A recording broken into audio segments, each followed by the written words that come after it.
Bonjour chers étudiants et chères étudiantes, j'espère que vous portez bien. Aujourd'hui, nous allons voir un module qui est étudié dans le semestre 5 de droit en langue française. Ce module, c'est le droit des entreprises en difficulté. D'abord, dans ce vidéo, on a vu une introduction générale de ce module et après, dans une autre vidéo, nous allons voir les caractéristiques du droit des entreprises en difficulté. Alors, le cadre général du droit des entreprises en difficulté et sa finalité. Le droit des entreprises en difficulté est un paradoxe car il s'agit non seulement d'un droit matériel complexe et révélateur, mais aussi un droit de compromis entre les intérêts contradictoires, qui se situe dans un microcosme où se reflète un grand nombre d'orientations essentielles de la pensée juridique, économique, sociale et parfois même politique. Aussi a-t-on pu dire que le contexte politique et économique dans lequel ce droit a été élaboré explique que le livre 5 du Code de commerce du 1er août de 1996 s'inscrit désormais dans une démarche qui permettra de répondre, et ce notamment de façon satisfaisante, aux aléas posés par ces déséquilibres. Or, le phénomène de la défaillance provoque parfois une certaine inadaptation du livre 5 du Code de commerce du 1er août de 1996 à la réalité socio-économique nationale.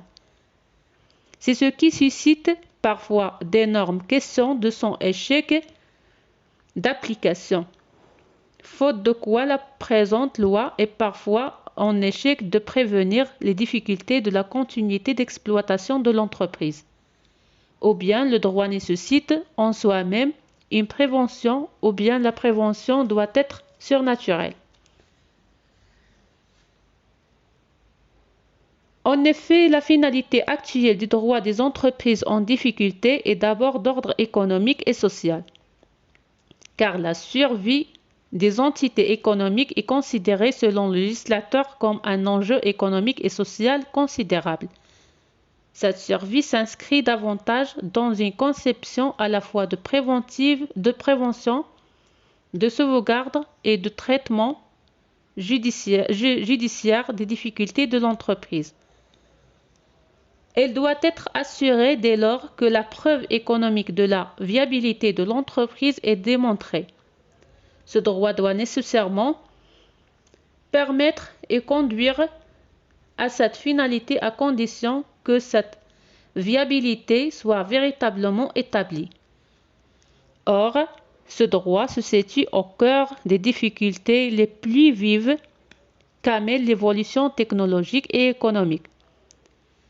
C'est ce qui nécessite ici un cadre juridique plus adapté et capable d'accompagner le développement socio-économique tant sur le plan national qu'international. Observons ici encore que l'évolution juridique prévoit un certain degré d'adaptation périodique du droit par rapport à la réalité des faits. Depuis quelques décennies, il n'est question de la primauté qu'il convient d'apporter aux faits par rapport au droit. Ceci résulte de diverses tendances. C'est d'abord l'apport des scientifiques qui explique le succès de l'idée d'adaptation du droit aux faits économiques, financiers et sociaux.